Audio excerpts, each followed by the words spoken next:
Yo, what's up mga kakloys? Merry Christmas and advance Happy New Year! Kamusta na kayo mga kakloys? So ito nga mga kakloys, pinasalubungan nga tayo ni asawang hapon ng bento. Galing daw ito sa trabaho nila mga kakloys. So each individual daw na mga staff nagbayad ng more than 1,000 yen para makabili ng ganitong klaseng bento sa work.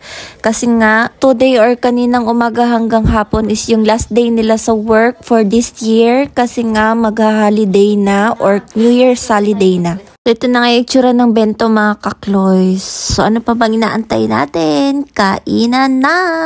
Ay, hindi pa pala guys. Dito pala sa part ng video na to is pinakita ko ulit yung laman ng loob ng bento. So, ito nga yung itsura ng laman ng obento mga kakloys.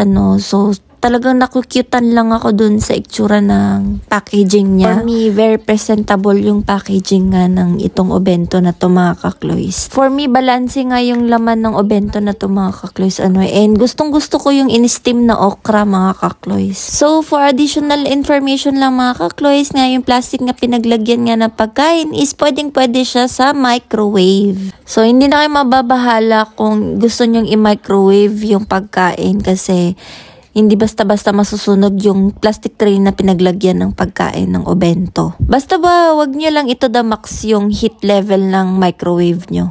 Shucks, parang naging tunog mala salesperson tuloy ako dun sa style ng pag-voice over ko. Syempre, in-inform ko na lang din kayo makakloys kasi alam nyo na, baka sakaling makita to ng mga andito ngayon sa Japan and gusto din kumain ng ganyang klase ng obento. So, makikita nyo lang yung pangalan ng brand ng obento na yan dun sa papel na nilagyan ng chopsticks.